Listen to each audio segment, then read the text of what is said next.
Welcome to this week's episode of the Baseball Together podcast. Today we have Carlos Correa finally signing a contract, book club, and arbitration updates. 9 Plus Us presents the Baseball Together podcast with your hosts Blackjack Brad and Kansas City Little Big Briggy Blue Eyes. And now, Baseball Together. Welcome to this week's episode of the Baseball Together podcast. I am one of your hosts. My name is Brad, and I'm joined as always by our faithful compatriot here, Brig, on my left. How are you this fine evening, Mr. Brig? Doing well. Very well, thank you. How are Good. you? How was Brad? your did you enjoy your holiday today? Yeah. Did you? I did, actually. Yes, very much so. It's terrific. Got a solid nap.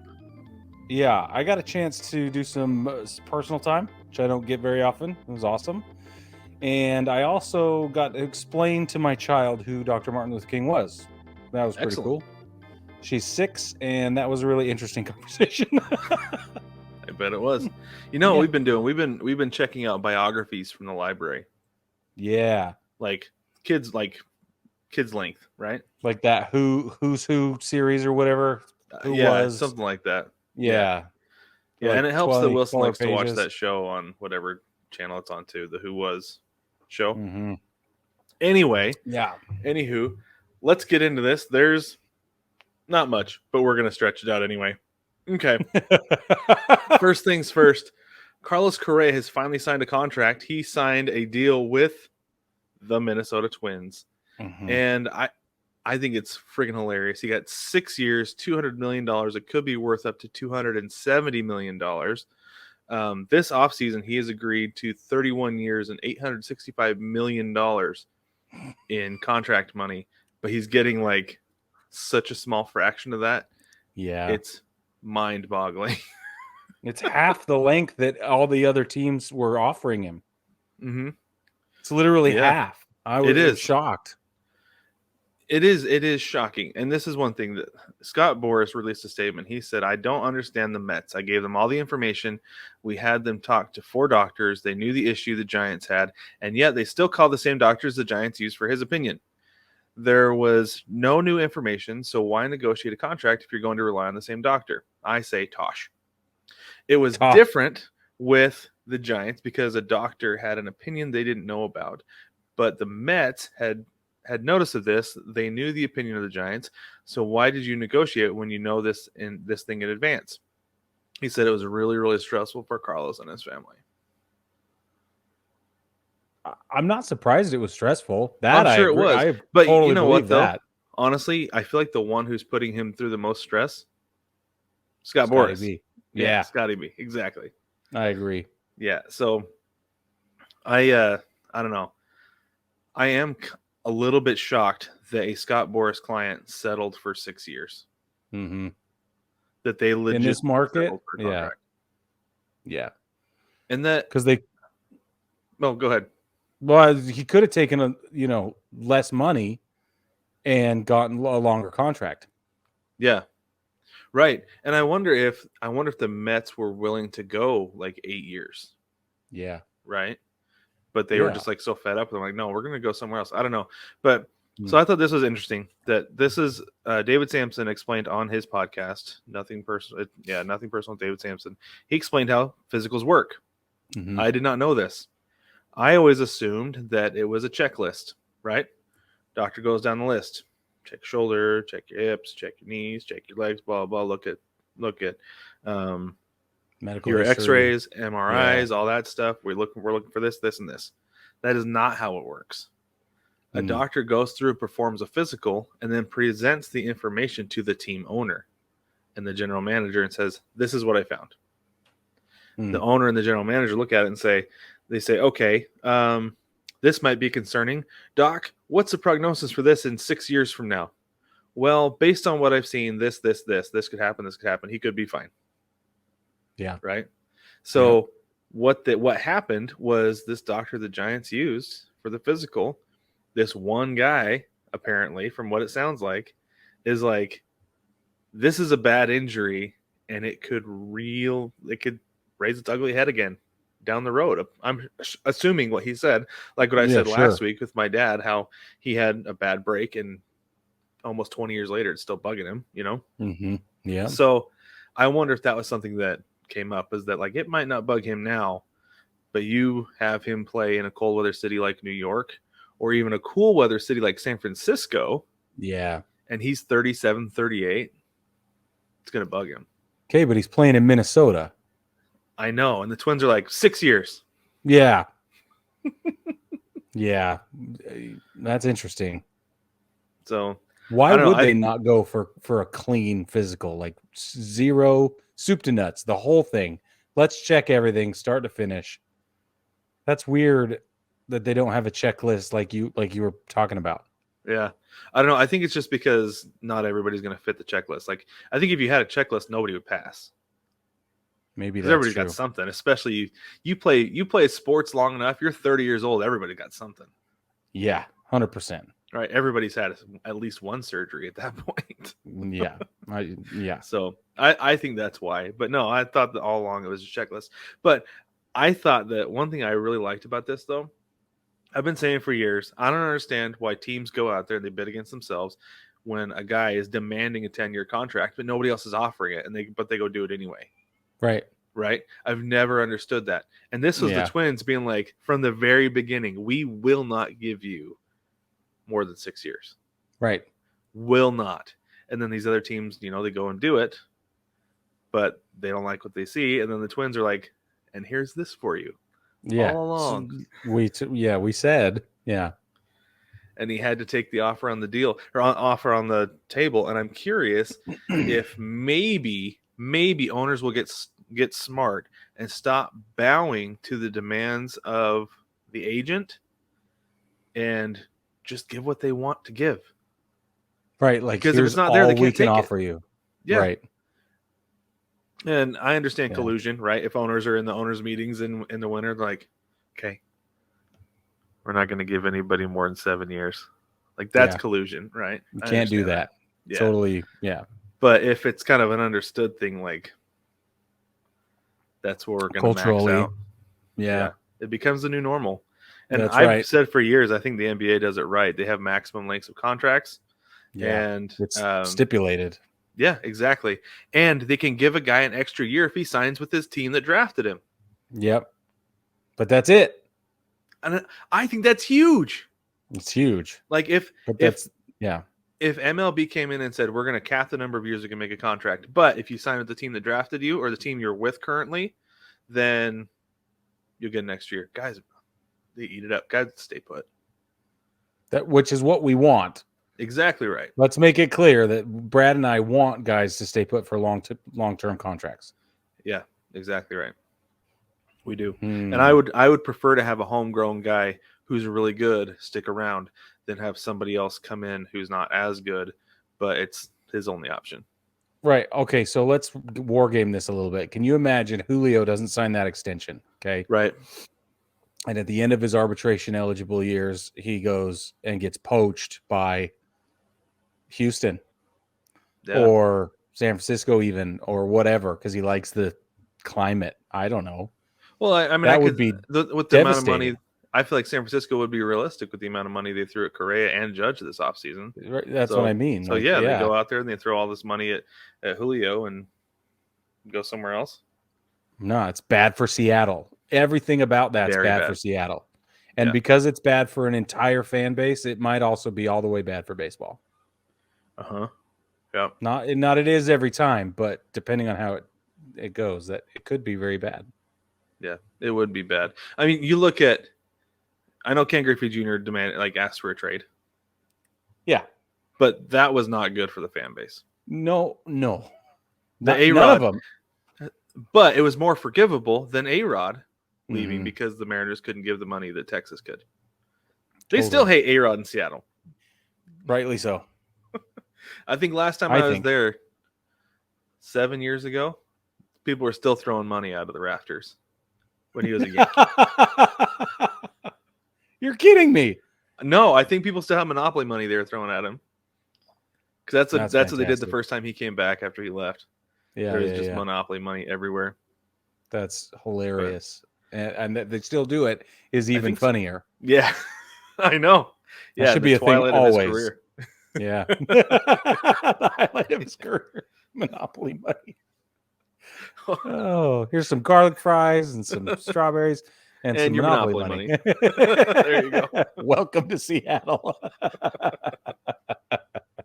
All right. So speaking of contract signings, there were two major international signings over this weekend. I think it was the end of the international signing window because there was a bunch, but two majors. The number one international prospect, Ethan Salas, who's a catcher out of Venezuela. He's 16 years old, signed with the Padres for $5.6 million. I think that they've got their catcher of the future. The reports that I've read say that he has an older brother who's in the Marlins system. That he's like his dad and his grandfather played professionally, and they think that he's going to be the best of the bunch. That's cool. So, and the Padres, like, that's their weakest link is catcher. Like, I like, I'm drawing a blank. Austin, the guy, not Romine, Nola. Anyway, Austin Nola. I like him because he was in Seattle, but he's not an everyday catcher. No way, no chance. And so we'll probably see him. I think we'll see Ethan Salas in 4 or 5 years, and I think that the Padres will have their catcher of the future. So that's a big deal for them. And then the Mariners signed the number 2 overall international prospect. So exciting! Huzzah! Felnin Celestine. He is 17 years old. He's from the Dominican Republic. They gave him $4.7 million. There has been a lot of noise surrounding him for the last few months that Mariners fans are like, when are you going to sign him? When are you going to sign him? So he's a shortstop, and he'll be taking over JP Crawford's spot here in a few years. It's going to be a huge deal.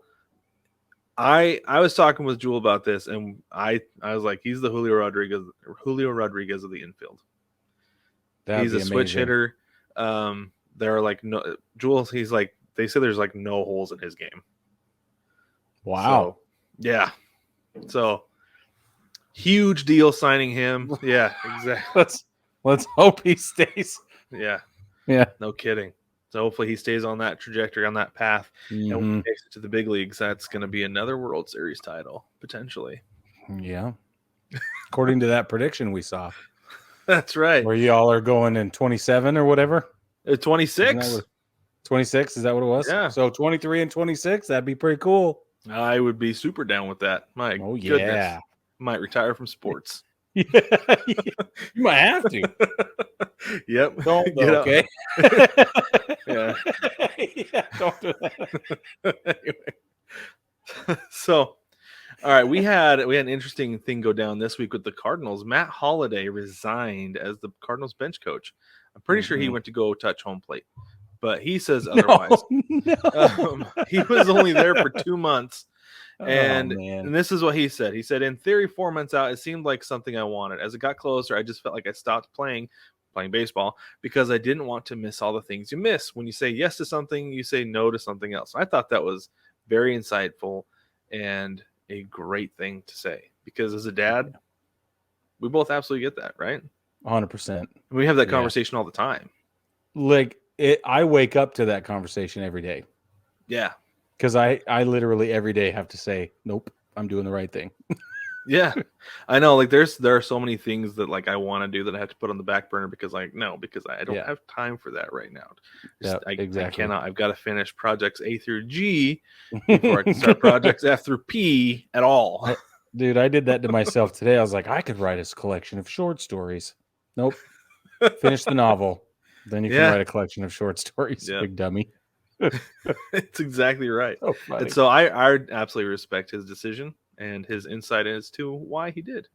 Yeah. So good for him. Good for Matt Holliday. Maybe he'll go touch home plate while he's doing that. Maybe that's one of the things he needs to do. But he was replaced by Joe McEwing. That news came out the other day and we were baffled, but now we've got some more insight as to why, and it makes sense. Makes a lot of sense. Good for him. Yes. Robot umpires. Brad's favorite topic. Is that robot umpires are coming. It is confirmed that they will be here in 2023 at the AAA level. So for those of you with AAA clubs anywhere near you, you're going to want to go see this. We're huge minor league baseball advocates anyway. We are. Like I am all about minor league baseball. So great opportunity to go see the future and support your local ball clubs as well. That's right.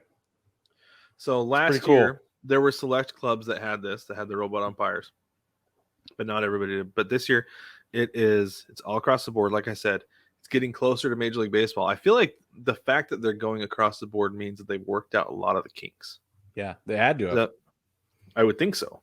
Yeah, they're not going to roll out a product that's not minimum viable. Like they just won't. And I feel like they were carving out minimum viable before they brought it to AAA, and then now they've polished off the rest of it. So it's the only reason to roll it out league wide. It is, yeah. And I think it will be fun and it will be exciting. And I think it will make for a better product. And I mean, some of the things we've seen in the last couple months is I don't remember if it was an Arizona Fall League thing where a batter challenged the pitch. Yeah, they tapped their head. Yeah, and it was a strike low. It was called strike low. Batter challenged it. Turned out it was ball 4. He took his base, and the whole thing took like 10 seconds. It was super quick. It's like a tennis review because it's mechanics. Yeah, batters get a limited number of those per game, right? If I remember right. But yeah, it would make sense. That's a brilliant system. Yeah. So I think it's going to be really good for a lot of reasons. An umpire's arbitrary strike zone is not going to be determining games anymore. And that's the thing that I'm most excited about. Yeah. You're not going to get an umpire who called ball 4 on somebody in the 3rd inning calling strike 3 on the exact same pitch in the 8th inning. Right. So that's the thing that upsets me the most. And if you're new to the concept, new to the channel, robots are not actually going to call balls and strikes. There will still be a human behind home plate for every other officiating purpose. They will simply have an earpiece in, and there will be a robot above the grandstand tracking the strike zone. And then a signal will get called to the umpire who will make the call, who will actually deliver the hand signal. Right. So RoboCop that's how it will works. not be your new umpire. Yeah, no. Or Ultron. Ultron will not be calling. Ultron. Oh, man. My brain just spun out of control with that one. I loved it. I went in a totally different direction. Okay. All right. Last thing before we go take a break. MLB has hired Billy Chambers to work around local blackout issues. Oh, hooray! My gosh. It's about time. It is. So it's focused on incorporating streaming options as it has become the preferred viewing method nationwide. Super duh. Says Chambers is said to be a long-time regional sports network executive. If they can get this worked out with the TV people, that would be freaking huge. Like MLB Network or MLB TV would explode. Oh yeah. You know how much money they would get from MLB TV if they got rid of blackouts? Dude, so much. Did you know that I read that Las Vegas viewers are blacked out from, I think, 6 Western market teams? That makes sense because I'm sure they're blocked out for Phoenix, LA, right? Which had them blocked out for Anaheim, probably San Diego, and I wouldn't be surprised with San Francisco and Oakland. Yeah. That's 6. Can you imagine? And if you're in northern Oklahoma, you lose all of Texas, St. Louis, Colorado, maybe even. Probably not Colorado, but you lose. I read that they lose. Okay, that's what it is. Kansas City, St. Louis, and every Texas team. All 2 of them. If you're in Oklahoma. Isn't that bizarre? It is. It is absolutely bizarre. Well, I mean, like when we lived in Idaho, I was blacked out from Seattle. Right. I couldn't watch Mariners games in Western Idaho. Not even close to local. No. Yeah. So, yeah, I watched a lot of Dodgers games in Idaho. I bet you did. I'll bet you did. No. If they can get that sorted out, though, that will be a really, really, really big deal for MLB TV. I'm sure that what it's going to mean for TV rights as far as like local TV is that it will, like, those deals will drop. But hopefully they can work out that there will be profit sharing from MLB TV from the league among the teams so they don't suffer. That's quotes. That's a very relative, generous. Relative. Yeah, definitely. But what it will do for the game to take it from being regional to nationwide would be huge. That's what it needs to be. Deal. There needs to be access to TV or to broadcast games no matter what. Yep. Yeah. Well, it's like last year when the Mariners were here. In 2021 when the Mariners came to town for 3 games. I went to Friday and Saturday games, and then I had no idea what was going on Sunday because I didn't go to that game. Right. You couldn't get access to any of it. Nope. No way to watch it. You can listen to it though. You can always listen to it. It's even true. if you're using MLB's app, the MLB TV app, you can always access the radio broadcasts. They never black those out. That's my. But when you live in a house with 2 little kids who make a lot of noise, yeah, it's hard to listen to games. You can watch it, can't listen to it though. But therein lies the problem. But let's take a quick break. When we get back, we're going to go through the book club where we're talking about Fair Ball by Bob Costas.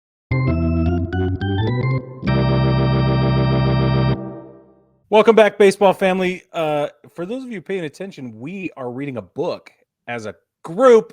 It's called a book club. That's what they call it. And we have chosen Fair Ball by Bob Costas. If you want to jump in and catch up, maybe this is your first time here. This is what the book looks like. We highly recommend getting it on Audible if you get the chance, because the delivery is significantly different. It is a very different experience. Brad and I listened to this book previously, and then, obviously we picked up a copy for the book club. And that, I think, let's just get into it, Brad. That's our first major takeaway. Yeah. Is that the way Bob reads it, because he reads it himself on the audio version, it's very, very different than it is what you walk away with. His intonation is much more positive, because he actually says that at the very beginning of the book. He says that he's like, I'm not a romantic, I'm not a traditionalist. He's like, his exact words are, I'm more Bull Durham than Field of Dreams. And it's funny because, like, everything leading up to that, and then like a lot of stuff after, as you read it, you're like, no. But when you listen to it, his tone is much more that way. He's much more positive, delivering the negative things. And I think part of that comes through because he's a professional broadcaster. He knows how to do that. For sure. But you can hear him saying it in a way that, like, well, it just makes sense this way. Like, I don't hate baseball. I'm not upset about it. Like, I just think this would be better. Right. Yeah. But when you're reading it, he comes off, what'd you say? Cranky? Really cranky. Like angry pants. Yes, big time. And my other thing was that he's complaining about the 1997 World Series between the Cleveland Indians and the Florida Marlins at the time. And I was just like, that is absolutely something a Yankees fan would say. Absolutely. He's not a Yankees fan. He's not a Yankees fan. He said that he grew up going to Yankees games, though. Yeah, but didn't he say he was a Twins fan as well? Well, he breaks it down like the perspective of a Twins fan, and maybe he is a Twins fan. I don't know, but him talking about going to Yankee Stadium, I'm like, yeah, that is something that somebody grew up watching the Yankees would say, because you way prefer to have a big market team there. Where somebody like me, who's a fan of a small market team, I prefer to watch the small market teams. My favorite World Series, though, are small market versus big market, because the big market is always the villain. Right. But I'll step down, and we'll get back to the book. Thanks. But bro. No, it felt like. That's where, like, please. Okay, but now that we have accurate context, so him complaining about a World Series between the Marlins and the Indians is like, I don't know. And but maybe he doubles back. Kid, I was like, that's fine. He doubles back, though, and he lauds the performances of teams like Minnesota, who had 2 World Series victories in the 80s. And he says, what a great opportunity for small market teams like Pittsburgh, Oakland, Minnesota, who were perennial pennant winners and World Series appearers. And he was like, this is what it should be. So I agree with you. While he comes off super angry in the introduction, especially if you read it, if you listen to it, it's different. But if you read it, the introduction comes off as really, really ornery. And it reminded me of Jerry Maguire. Honestly, I kept thinking as I was reading the introduction, I was like, if this was written today with the same tone and the same delivery and the same everything, he would be run out of baseball. I don't think they would let him anywhere near the game after this if he had released this today. It's too inflammatory. It comes off the page as too inflammatory. And so he would be chasing down his own clients and hoping that basketball would take him back or something, because this is not going to be. It would have ended things for him in baseball. Well, something I thought was interesting that he pointed out, and this book was written, 2001, 2000, something like that? 2000, yeah. 2000. He says, And this is a 5-year window, small sample size, but he says since 1995, only 3 out of the 189 postseason games have been won by teams in the bottom half of payrolls. And I feel like that's his big argument. Yeah, it Is is. that since the 94 strike that there has not been as much parity, that you have to have a big payroll, you have to be able to bring in the stars and pay them to win games. And the thing that's interesting is that at the time, and probably through like 2005, that was the case. Yeah. But we've seen teams figure out how to build teams through their farm system, and sustainable. We've seen sustainability since 2017 with the Astros. That's the model now. It is. Well, and the Rays have been doing it quietly for years as well. Right. Yeah. And granted, they haven't won a World Series, but they've made deep playoff runs. And you know who else doesn't bring in the big free agents? The Dodgers. They trade for guys. They'll trade for big names, but they don't sign them. I think Freddie's probably the only difference. Him and it's like him, because Trey Turner left. It was a trade. Yeah, it was a trade. Yeah. That's really interesting. So let's move on to chapter 1, because chapter 1 was really interesting. At one point, I thought, wow, he hates the players. And then as I further read on, I was like, wow, he hates the owners. And by the time I got to chapter 3, I was like, wow, he really is just a fan. And he really is just in our camp, right? He's really advocating on behalf of the fan, which is the subtitle of the book, is A Fan's Case for Baseball. Right. But in chapter 1, one of the things that he argued, and again, this is 23 years ago, but he argues that the true measure of success is a team's attendance. But that has gone kind of on its head with all of the broadcast opportunities that are available now that were not available then. Mm-hmm. So my question is that still the barometer for the health of the game? I contend it probably is. But don't you think, Brad, like butts and seats gotta be the ultimate barometer? I don't know. It's tough. It's really tough, just because it's gotten to be so expensive to go to a game. Because I remember in high school sitting there looking at tickets to Mariners games and be like, we can get tickets for $12. I can swing that. Like my friends and I are like, we can swing that. We just had to get to Seattle. That is it. Right. Yep. But now you can't get in the door for under $30 at most places. Right. Right. Unless there's a promo. This last summer, I was able to score some sweet, cheap tickets, but man, you got what you paid for. And they weren't bad, because I got to be there and I had a 6-year-old with me. So it's different. Right. But yeah, but like when you were here though, like we walked up to the gate and we paid $35 to get in the door for the cheapest seats in the house. Yep. Yeah. And I feel like that's the biggest problem, is that it's cost prohibitive for a lot of people to take their kids to a game. That like Wilson and I will go to a game, we'll drop $100 for seats, food, and that's it. You know? That's not going to the team store. That has nothing to do with parking. If you had to pay for parking, So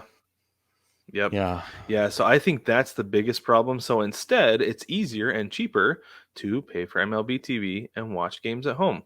Yeah. Which, there's the first argument that I don't feel like that's indicative of the health of the game necessarily. It's more of the economy, right? Yeah. And also the way they're counting seats, because Samson told us that Bud Selig's big thing was bump your numbers. Fudge them. Yeah. Yeah. And since then they've taken a different approach and don't do that anymore. But the other big thing that Costas talks about is ratings, TV ratings, at the Nielsen ratings, Yeah. It's like, oh man, baseball was doing these massive numbers, and it's like, there is no way to tell now. Not now. Zero. No, with there the is advent so much of streaming and all the VPNs that are stealing it, and there's no way to tell. You could have half the globe watching a World Series game, and it would look like you've got 3 million people watching. Yeah, that's exactly right. You cannot tell. There's no way to track it these days. A couple of his arguments are really interesting. He said that player movement was too high back then. Salary structure completely out of control. Teams opening the season in hopeless situations. That still is a problem. Player movement too high still is a problem. Yeah. Right? Huge league-wide economic injustice and inequity still have a huge problem there. So those things we've seen attempts to bridge those gaps, and I think that the player movement being too high is probably the one that's sorting itself out naturally right now when we're seeing these big, huge contracts, these big long-term contracts. Well, and teams are willing to buy out arbitration is what's going on too. Like we'll talk a little bit about that later, but teams are more willing to buy out arbitration years now to keep guys around for a long time. Like the Mariners bought out all of Julio Rodriguez's rookie contract, all 3 years of arbitration, and then like 10 years after that. Yeah, exactly. Right? And we've seen other teams do the same thing. Like the Braves did it with Acuna. They just did it with Sean Murphy, I believe. You know, that these teams who are building homegrown talent realize that they have the talent. They gotta buy out arbitration. They gotta extend that contract way, way, way out because that's what guys want. The Yankees just did it with everybody but Gleyber Torres. He's the only one that didn't extend. He's the only one that's going to arbitration. Oh, dang. Yeah. We'll talk about it in a minute. But so Costas, he argues in chapter 1, he says, these are some of his bullet point ideas: revenue sharing, salary cap, and then a superstar salary cap. So I thought was really interesting where he says, guys who have the opportunity, their MVPs, their top 5 Cy Young voters, stuff like that there would be a different salary cap for them, but that there would also be a league-wide salary floor, which I thought was fascinating and fantastic. Higher minimum salaries across the board, which we've already seen come to fruition. He calls a liberalized free agency, which he gets into later in the book. And then he wants to eliminate the arbitration structure as we know it today. Those are some of his bullet points just from chapter 1 as he sees like the changes that need to occur. Yeah. And I think honestly, like I had never thought about how bad the arbitration system is until he brought it up. Yeah. That like, I know I always go back to the NBA, but I really think they've figured a lot of things out as far as like player contracts. And if the NBA or if MLB did things the way the NBA did, it would just lop off the arbitration years, right? Because you've got 3 years of arbitration. It would just chop those off after 3 years of service time. Instead of 6, which Costas argues is criminal. It is. That's a long time. Most guys never make free agency. Exactly. At all, ever. But in the NBA, and granted, it's a smaller group of people. Yeah. Right? There's only 2 rounds in the draft. So your pool of players is much smaller. But guys will make free agency and they will be like a fringe player. They'll be like a 6th or 7th man, and they're still making like really, really good money and getting a 3-year deal. They get 3 more years in the league. Yeah.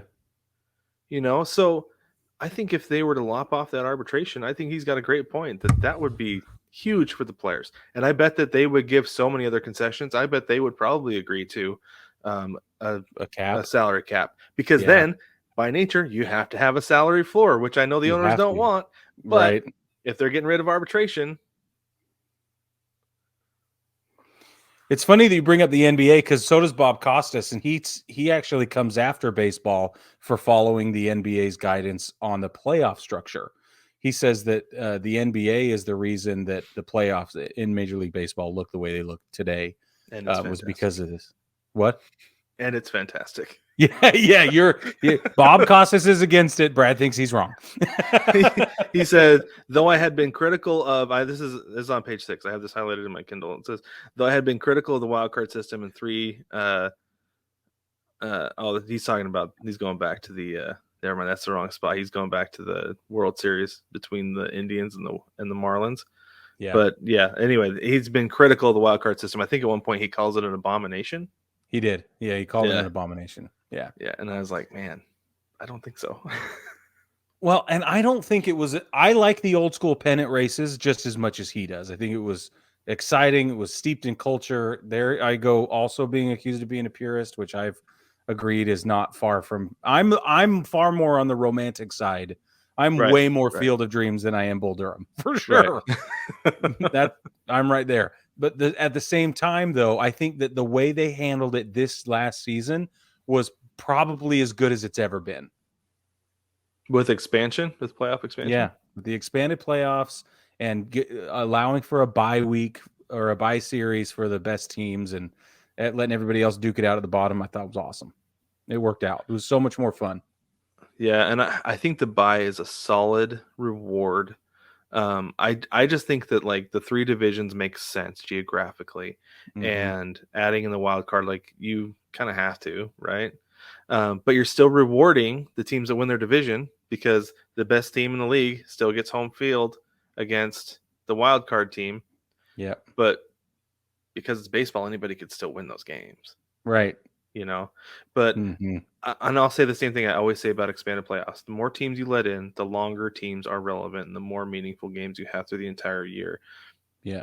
Now, that being said, I do not think they should add one more team to either playoff, like to the playoffs. No. It's perfect.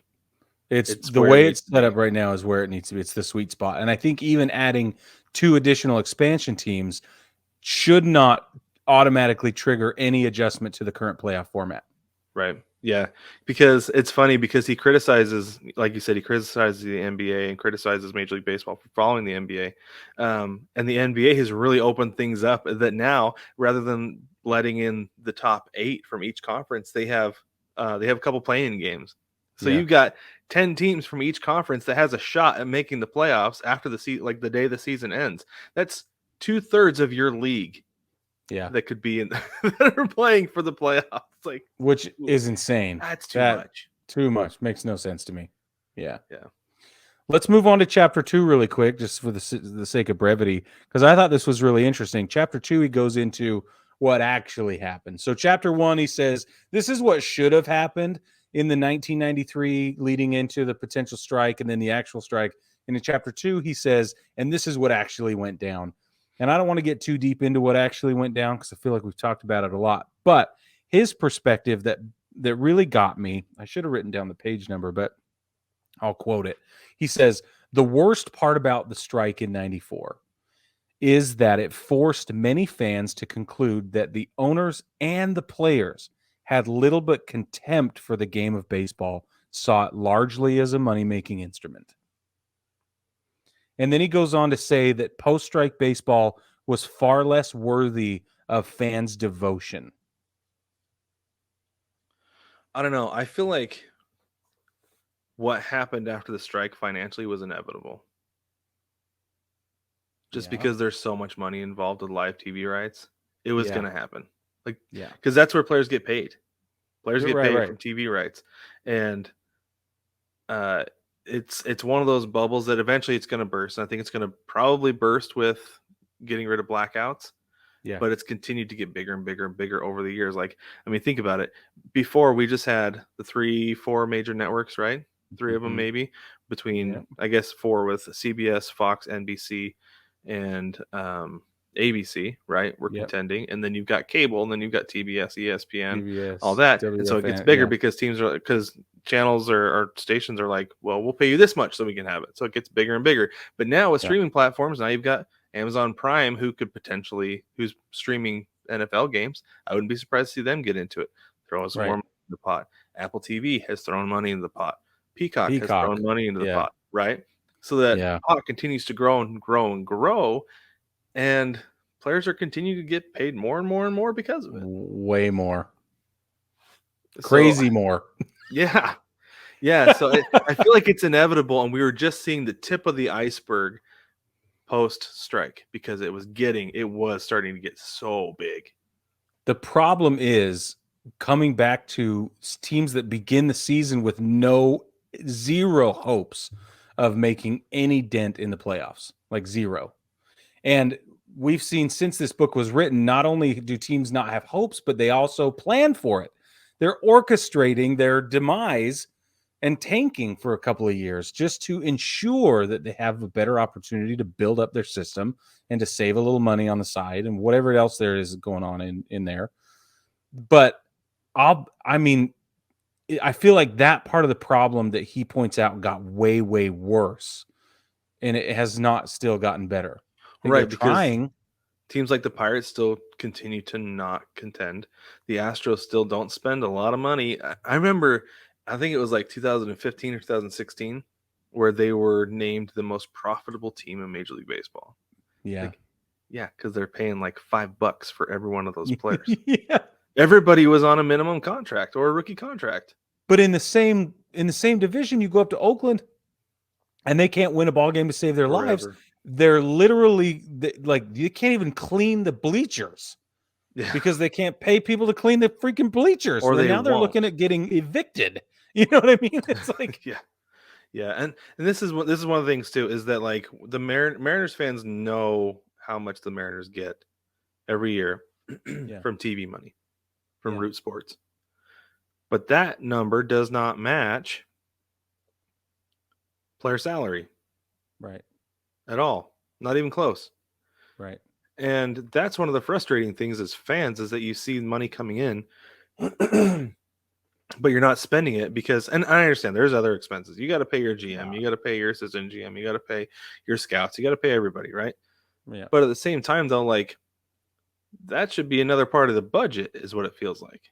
That money coming in from your TV deal, money coming in from the league from TV deals, and whatever else, like that feels like that should be going to the players. But that's not something that Major League Baseball does.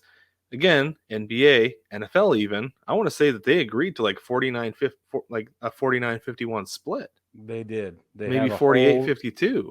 They have a whole revenue going on in sharing baseball situation. It's not, and if it is, it's not as much as it needs to be.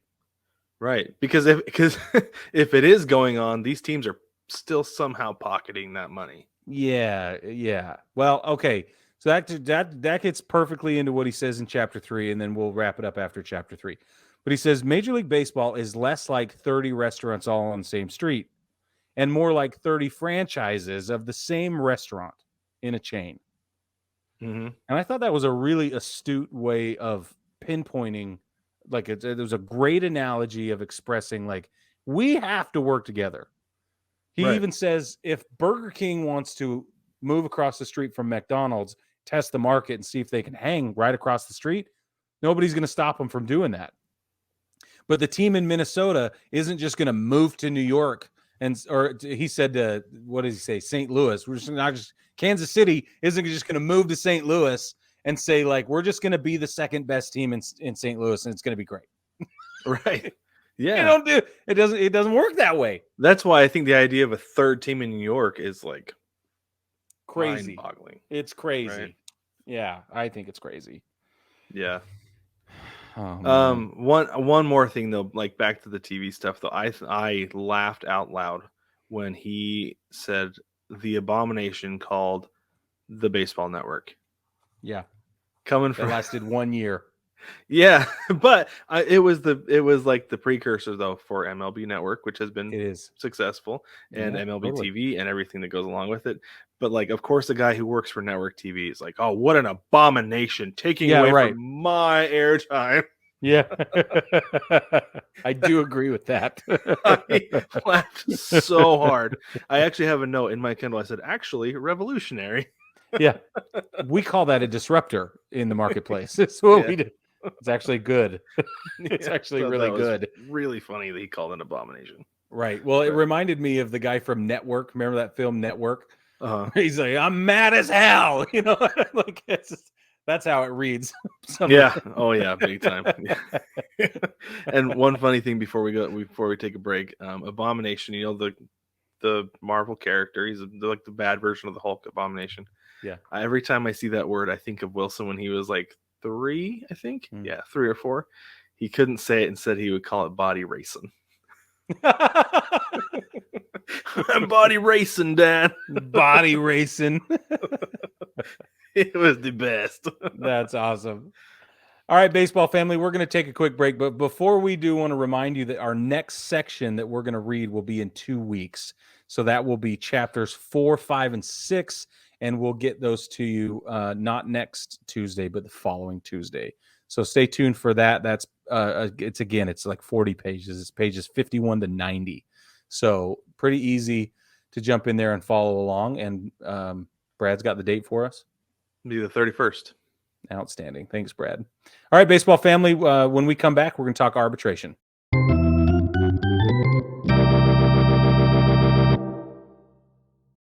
Welcome back, baseball family. So we are going to go in and talk about arbitration because that's a lot of what's going on right now. The hot stove has cooled. Teams are doing the best they can, maybe, to avoid arbitration, and therefore, if they don't avoid it, going to arbitration with certain players. So before we get too deep into the weeds with a lot of this that's going on, let's review what arbitration is. We talked about it a little bit last segment, but what it comes down to is Major League Baseball players, their careers are measured by service time. That's how much time they spend at the big league level. So once they hit 3 years of service time, they are eligible for their first year of arbitration, which basically says, I am better than I was as a rookie. I'm experienced. I have some veteran experience, so I should be making more than a rookie. So the player comes with their number. The team comes with their number. If they don't agree, they go arbitration. Arbitrator says, either you're right or you're right. They don't meet the middle because it's not a mediator. And that's the way it works. They do that for years 3, 4, and 5 of service time. Once they reach 6 years of service time, they can become a free agent, which is absolutely ridiculous that it's that long. So there's arbitration 100%. for you in a nutshell. Well done, Brad. For real. Thank you, Brig. Thank you. You're welcome. I might need a drink after that one. Holy moly. All right, so we're going to go down the list of teams who we're going to go down the list of every team and the arbitration situation for players of note up to now. Brad, take it away with the Angels. The Angels, they have not reached an agreement with Hunter Renfroe. Shohei Ohtani, his 5 years of service time, reached a $30 million one-year deal in October. He will be a free agent next year. Cool. If they don't get an extension. Very exciting for many of us. Yeah. Gio Urshela, no agreement reached. And Jared Walsh, I feel like that's a big deal for the Angels. They reached a $2.65 million agreement. And Taylor Ward also got a $2.75 million agreement to avoid arbitration. Other than that, they have Luis Rengifo. Sorry. He was kind of a killer partway through the season. He and Gio Urshela and Hunter Renfroe, it says they're going to exchange numbers, could still go to arbitration. Yeah. The Astros have 8 players who are arbitration eligible. Only 2 of them are going to need to exchange figures. That's Kyle Tucker and Christian Javier. Everybody else on the list has made some sort of settlement. They've agreed. Phil Maton, for those of you French speakers out there, Ryan Stanek, Framber Valdez, Jose Urquidy, Blake Taylor, and Mauricio Dubon. I'm surprised they haven't reached a number with Kyle Tucker, and it might be that he's overstating his value, I think. I don't know that he is, though. Maybe the Astros are understating it. That's what I mean. I think he's advocating. Yeah, that's what I mean. I'm sorry. He could be a top 5 MVP candidate. He could be, for sure. He has the ability. Yeah. So that could be bad news bears to the Astros. The Athletics had 3 guys, which is not surprising given the way that they make up their roster. You had Tony Kemp, Ramon Laureano, and Paul Blackburn. All of them have reached agreements. Tony Kemp is on a $3.725 million deal. Ramon Laureano, $3.55, and Paul Blackburn, $1.9. The Blue Jays had 12 players go to need an extension or potential arbitration. Bo Bichette is the only one in this list who has needs to exchange numbers because they were unable to reach an agreement. Adam Simber, Trevor Richards, Danny Jansen, Vlad Guerrero Jr., with just over 3 years of service time, is at $14.5 million agreement. Tim Meza, Kevin Biggio, Eric Swanson, Trent Thornton, Jordan Romano, Santiago Espinal, and Dalton Varsho are all in agreement with the Blue Jays. Eric Swanson's an interesting one because he got traded from the Mariners to the Blue Jays. And I thought he'd gotten at least 2. He was good last year. Yeah, but 1.25. Whatever. There was something going on. The Mariners didn't use him in the postseason. Then they traded him away right away. So I wonder if there's something else there. But anyway. Must be. The Braves had 8 arbitration-eligible players. The only guy it looks like they haven't agreed with is Max Fried. Other than that, they've got Joe Jimenez, AJ Minter, Mike Soroka, Tyler Matzik, Lucas Luque, Dennis Santana, and Sean Murphy. Sean Murphy signed a 6-year, $73 million extension. Wow. So that's and that was great. just this month. Yeah, that was a big old fatty fat number. Yeah. Big deal for him. Good for him to get that. And he's barely got over 3 years of service time. Exactly. Milwaukee had 14 players come eligible for arbitration agreements. As of right now, Corbin Burns is the only one that will need to exchange numbers. He's got just over 4 years of service time under his belt. Everybody else, and listen to the names on this list: Victor Carantini, Brandon Woodruff, Matt Bush, Willie Adames, Eric Lauer, Adrian Hauser, Rowdy Tellez, Luis Arias, Hobby Milner, Devin Williams, Mike Brousseau, Keston Hura, and Abraham Toro have all agreed. And what's interesting about this is most of these guys are in their third year of service time. There's a couple like Carantini's in his fifth. Woodruff and Bush are in their fourth. Adames and Corbin Burns are in their fourth. But there's a bunch of these guys who are well under that 6 year free agency mark. Something with Corbin Burns real quick. I follow a guy because he's somebody I actually worked with at the Orm Owls. He works in the Brewers organization now. Yeah. And he did a blind resume of comparing 3 pitchers, and I won't go like all into it, but he compared Max Fried, Julio Urias, and Corbin Burns. And he talked about how Max Fried got $13.5 million versus $15 million. Urias settled for 14.25, and Corbin Burns is like it looks like they're like $700,000 apart at 10.1. Oh no, it's 10 versus 10.8, so $8.8 million apart, $800,000 apart. But his numbers are by far the best out of the 3. Right. And so it's almost like that's not that doesn't seem like a very big gap, and B, they're getting a steal if they give him 10.8. Yeah. So they need to stop being cheap and pay the man. Yeah. Pay that man his money. The Cardinals had 10 players who were arbitration eligible. Had Jordan Montgomery, Chris Stanton, Jack Flaherty, Jordan Hicks, Dakota Hudson, Tyler O'Neill with never mind, Mariners fan thing. Anyway, Tommy Edman, Ryan Helsley, Andrew Knitzer, and Genesis Cabrera.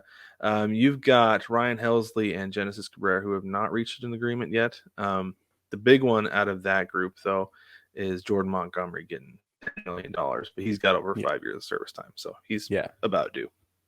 Well, and he's good, by the way. So BT Dub, that's right. That doesn't hurt. Moving to Northside Chicago, the Cubbies had 6 players up for this situation here. They've all agreed. There are no exchanges of numbers necessary. Ian Happ, Rowan Wick, Nico Horner, Cody Cody Hewer, Denise, I need help, Nick Madrigal, and Adrian Sampson. All 6 are good to go. Cubs have locked good in. For them. Diamondbacks had 6: Carson Kelly, Christian Walker, Zach Gallen, Cole Sulzer, Josh Rojas, and Kyle Lewis. Poor Kyle Lewis probably had to just settle for whatever they offered him because that dude has been driving the struggle bus the last 2 years. Driving it. Yep. But Josh Rojas, they have not reached an agreement yet. He's a local dude, so fans love him. And I wonder if he's going to take that to the table as part of like, look. Of course he will. I would. Why not? Yeah. Good for Christian Walker and Zach Gallen, though. I think those are the 2 names I was most excited to see. Christian Walker walked away with 6.5, and Zach Gallen just a little over 5.5. So, yeah, very excited. Zach Gallen certainly earned it this last year. So did Christian Walker with that Gold Glove. Yeah. I think they both did great. For sure. The Dodgers had 10 players up for arbitration. The only one who didn't reach an agreement was Tony Gonsolin. Everybody else did. That's Julio Urias, Walker Buehler, Caleb Ferguson, Yancy Almonte, Will Smith, Dustin May, Tracy Thompson, Bruce Dar, Gratterall, and Evan Phillips. Excuse me. Everybody else, all those players agreed. Don't have to exchange numbers. It's very nice. Nice. Giants had 10 players: Scott Alexander, John Brebbia, Jacob Junis, Austin Slater, J.D. Davis, Mike Yastrzemski, Logan Webb, Lamont Wade Jr., Tyler Rogers, and Tyro Estrada. Looks like they've all agreed. So good for them. Yeah, watch out for Tyro Estrada. He's going to mature into quite the ball player. I feel like Yeah, when he's he's only only got at 2 years two. of service time, so Exactly. they've Yeah, got a just you lot of wait. control left with him.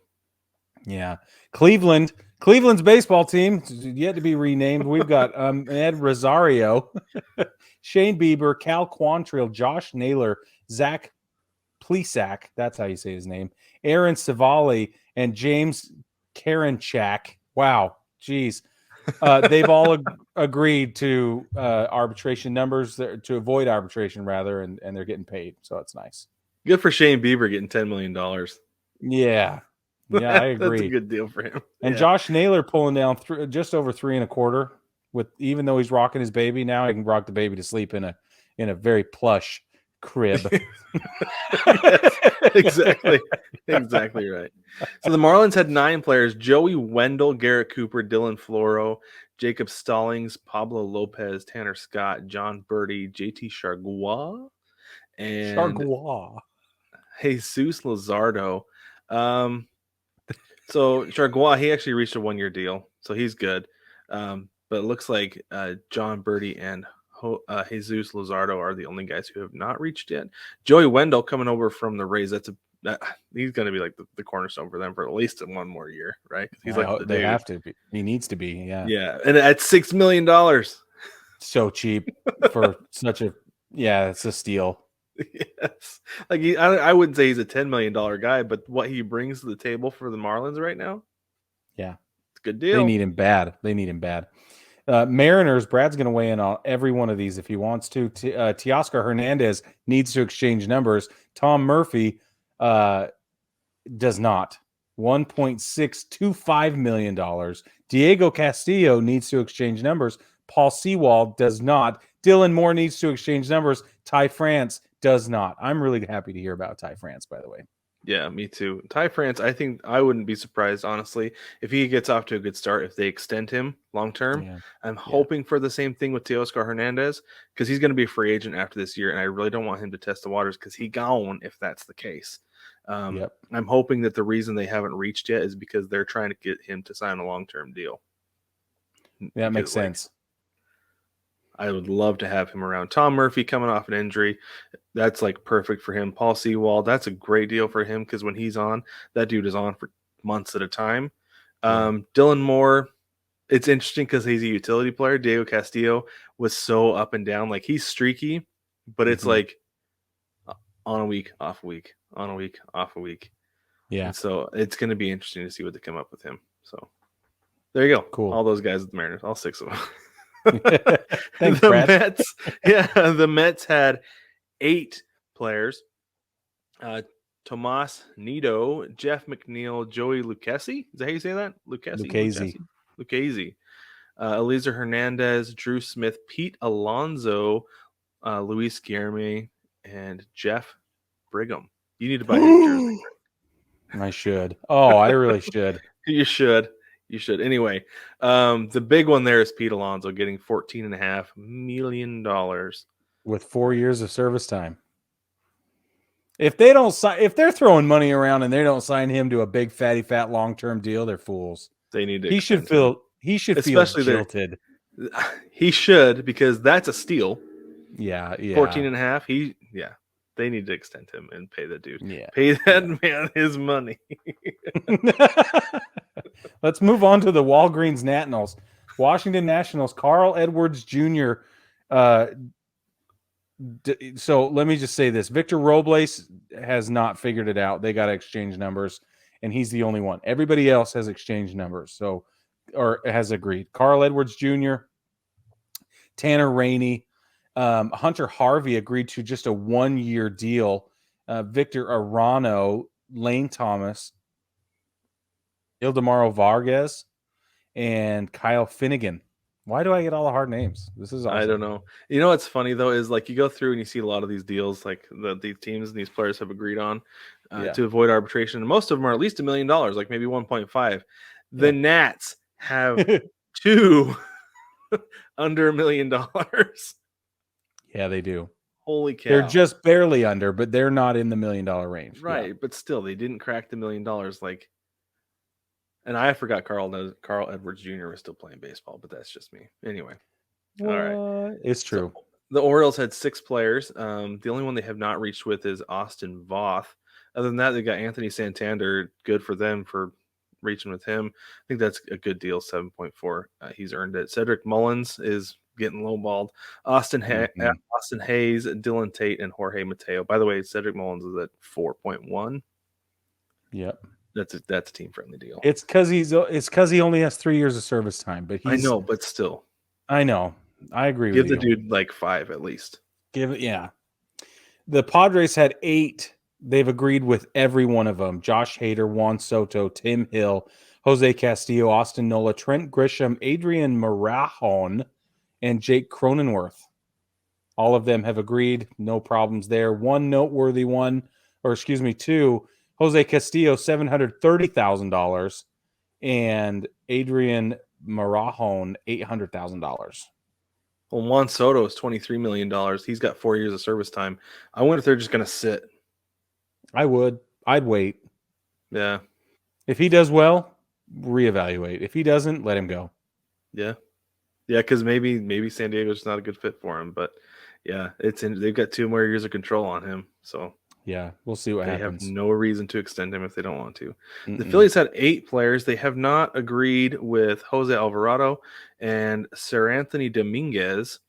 Other than that, they got Reese Hoskins with $12 million, Jake Cave, Ranger Suarez, Gregory Soto, who they traded for from the Tigers recently, by the way, Sam Coonrod, and Edmundo Sosa. Everybody else has agreed. There's a couple more deals under $1 million.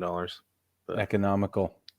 Yep. Let's go to economy baseball. Speaking of economy baseball, Pittsburgh Pirates had 6 players arbitration eligible. I am shocked we have to talk about this. The only one not to have reached is Ji-Man Choi. He has over 5 years of service time. They're going to exchange numbers. Yeah, I'm telling you what, the whole league has been undervaluing Ji-Man Choi since forever, and he had his really good chance with Tampa Bay, but then their deep playoff runs ended, and otherwise the whole world would appreciate Ji-Man Choi more. He was part of that New York next man up situation we had where we were rotating first baseman the whole season a while ago. Yeah. He was part of that, and he was great. I like the fire and the energy. Anyway, everybody else has agreed. Robert Stevenson, Miguel Andujar. Is that where he's playing now? The same thought. That's wonderful. I'm really happy for him. Get out of here. It's Mickey to be a Two star Bags. in Pittsburgh. Good for him. He is. Dane Underwood Jr., Mitch Keller, and JT Brubaker have all reached with Pittsburgh. I'm actually happy for Miggy that he's in. Miggy Two Bags is in Pittsburgh, ladies and gentlemen. You know what, didn't know. Like the Pirates could be sneaky good. And a handful of years, they're not going to trade away Brian Reynolds. They got O'Neill Cruz. They got Brian Hayes. Now they've got Ji-Man Choi and Miguel Andujar. And they just signed Kutch for one last farewell tour year. Yeah, get some pretty good pitching in there. You might have a not bad team. Yeah, you could be Baltimore a couple of years ago. Maybe. Yeah, I don't know. Fascinating, like that though. Sneaky build. Yeah. At the very least, interesting to watch. Totally. Unlike how they have been. Or interesting to watch how they blow it, because they are also not incapable of taking wonderful chess pieces and just rolling over. Sorry. Yeah, you're right. Okay, the Rangers had 5, and they all 5 reached an agreement. Mitch Garber, Brett Martin, Taylor Hearn, Jonathan Hernandez, and Nathaniel Lau. I think it's Lau. Maybe it's Lowe. I think so. Maybe Lau plays for Tampa Bay. Anyway, Nathaniel Lau does play for Tampa Bay, by the way. There we go. That's who I was thinking of. Speaking of Tampa Bay, let's move on. Yandy Diaz has not reached an agreement and will exchange numbers. So is Jeffrey Springs, Harold Ramirez, Colin Poche, Pete Fairbanks, Ryan Thompson, and Jason Adam. Trouble in Paradise, that's a lot of names on the list of 14 total. Half. It's half. So the ones who have reached agreements are Yanni Chirinos, Sean Armstrong, Jalen Beeks, Andrew Kittredge, Francisco Mejia. That's how you say that. Christian Bethencourt. I always want to call him Bettencourt, but it's Bethencourt, and it bugs me. And then Randy Rosarina, which is a good one. Randy's Undervalued. Still. obviously $4 undervalued. million. $4 million. Yeah, it's ridiculous. And I'm not surprised. I'm not surprised that half that group is potentially going to go to arbitration because they're like, no, we are not paying you what you want because we are cheap. Yeah, and the players are like, we are really talented because they are. Exactly. We get you to the playoffs every year. Okay, let's go to the Red Sox. They had 8. Looks like they've agreed with everybody. Ryan Brazier. Wow, that was terrible. That's what happens when you watch games with the volume down, Brig. Yeah. Rafael Devers, Nick Pivetta, Alex Verdugo, Rob Refsnyder, Christian Arroyo, Josh Taylor, and Reese McGuire all agreed. Good for them. But notable, Rafael Devers, they agreed to a $17.5 million deal to avoid arbitration, and then he got a $313 million extension over 10 years. For 10 years, yeah. In Cincinnati, the Reds have reached agreements with all 7 players. Buck Farmer, Luis Sessa. That's a shame, Luis Sessa. Kevin Newman, Lucas Sims, Nick Senzel, Justin Dunn, and Tihei Antone. I think is how you say that name. Yeah. Justin Dunn, I think that's a perfect number for him because he was out he's missed like a season and a half, I believe, with a shoulder injury. $900,000. If he can get healthy, they'll have a good pitcher. Sessa is the same way, man. 2.65 is a great little sweet spot for him for his last year before he's a free agent. Let's see how he does. It's great. Yeah.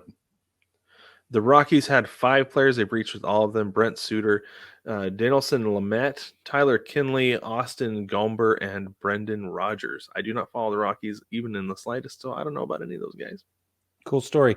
The Royals had 9 players, and Brady Singer's the only one who has not yet reached an agreement. They will exchange numbers. We had Amir Garrett, Adalberto Mondesi. That's how you say his name. Brad Keller, Scott Barlow, Nicky Lopez, Taylor Clark, Josh Straumont, and Chris Bubik are the other ones they've all reached agreements with, and they're all over $1 million. Nice. The Tigers had 4 players. The only guy they haven't agreed to. Oh no, they did. Sorry, it wasn't highlighted, so I couldn't tell. They've agreed with everybody. They have a deal in place. Jose Cisnero, Austin Meadows, Tyler Alexander, and Ronnie Garcia has a 1-year. They reached an agreement on a 1-year deal. So there's that. Minnesota, Luis Arias is the only one in Minnesota that has not yet reached arbitration agreements and will exchange numbers. All of the other 7 players have. Emilio Pagan, maybe? I don't know. Tyler Mahale, Tyler, Caleb Thielbar. Why is this happening? Kyle Farmer, Jorge Lopez, Chris Paddock, Jorge Alcala, I can say that one. Kyle Garlick. Nice. That's his name. Garlick. Oh, there's a note with Garlick that says that he is currently in DFA limbo. Bum. Yeah, that's a big deal. Big deal for him. White Sox have 5 players. They've all reached an agreement. Lucas Giolito, Ronaldo Lopez, Dylan Cease, Jose Ruiz, and Michael Kopech. All of them. The Yankees, with their killer farm system, are boasting 12 names that reached arbitration. All of them reached an agreement but Gleyber Torres. Gleyber Torres is going to go to arbitration. He has a little over 4 years of service time in the tank, and there's a lot of talk about trading him anyway. So it's pretty interesting. Yeah, it's true. I remember that, there were rumors early on in the offseason. You're right. Still going, but obviously this takes precedence. So we'll see. Wandy Peralta, Frankie Montas. The problem with Frankie is that he's going to miss the first month of the season. Is recently been reported, and now we need a 5th starter. So that's really exciting. And nobody wants Trevor Bauer, but he's there. Isaiah Kiner-Falefa, Lou Trevino, Clay Holmes, Jonathan Loaizaga, Domingo Herman, Kyle Higashioka, Nestor Cortez, Jose Trevino, and Michael King. that makes up the royal we of players who do not need to go to arbitration in the Yankees system. What do you think of that number for Nestor? It's low, but it's way low. Feels low. $3.2 million for a guy that was an all-star, had his breakout season, carried the team for a long time, is Mr. Reliable when Garrett Cole isn't. Yeah. I am shocked. Yeah. I wonder He's if they're, the because he's number only two got guy. 3 years of service time. I wonder if they're waiting for him to do it again. Of course they are. Like, And that makes okay, perfect sense. Prove it again, because he was not Yeah. this guy in Seattle. Trust No, me. not at all. Trust me, he was not. But No, he has been nasty Nestor, but for 2 different reasons. he was nasty Nestor in Seattle. I'll tell you, it was nasty. Oh boy, Yeah, it was nasty. And now it's nasty, but it is the best kind of nasty. Yep, unless you're exactly in the right. box, and that's a problem. That's exactly right. So there is your complete full rundown of arbitration eligible players, everybody who agreed, everybody who did not. There you So go. far, Hopefully your yeah. team reaches an agreement with your favorite player, and it helps. I mean, this is the thing. This is the thing to keep in mind with arbitration. It's not like if they don't reach a deal and they go to arbitration, it's not like the player is going to walk because they're not a free agent. Keep that in mind. Yeah, But right. the thing that I worry about with arbitration, I always worry about with going to arbitration, as I worry about fracturing a relationship with the front office. That's my big problem with arbitration. Yep. So even Derek Jeter said it wasn't the same because he had to go to arbitration. I could see that. Yeah. Mm-hmm. Yep. So it just wasn't the same after that. Yeah. So because you get to see, you have to see exactly what they think about you besides like the contract negotiation. But anyway, that's a whole nother thing. But baseball family, you can look at our arbitration video if you want. Yeah. Right. We have a video explaining arbitration. Yeah. In fact, a lot of people have been watching it lately because every year when arbitration comes up, a lot of people flood into that video. It is there for you to watch. But baseball family, thank you for joining us. Don't forget to like, subscribe, rate, and review the show. Let us know what you think. Rate and review on your podcast platform if you can. Head over to Apple Podcasts if your platform doesn't let you do it, because you can for sure there. If you're on the YouTube machine, give us a like and subscribe so you don't miss anything that we do. We're coming up on our 200th episode, and we're gonna be doing some fun stuff, not just in the episode, but Brig is gonna be in town, so we're gonna be making some bonus content, some fun stuff for everybody. And speaking of bonus content, tell them, Brig, about being a rooter. You can be a rooter. That's what we call our exclusive team of supporters who give us money to keep doing what we're doing on Patreon. And that's just the truth of the matter. They love us and we love them. And there's a whole like gift exchange thing going on. And it's totally at retail value. So don't think we're doing anything super crazy. No, but you get the behind the scenes content. You get episodes like the stuff we cut out of the episodes, the stuff that's not family friendly, that's purely raw and authentic and totally whimsical and fun. We have all the giggles and everything on the unedited bullpen cut of the show. That's all available on Patreon, and for as little as $1 a month you can support us, and it's greatly appreciated. So it helps us keep doing what we're doing, and we get to show you we love you in a bunch of other ways. So exactly right. But thank you for joining us, baseball family. We will catch you next week.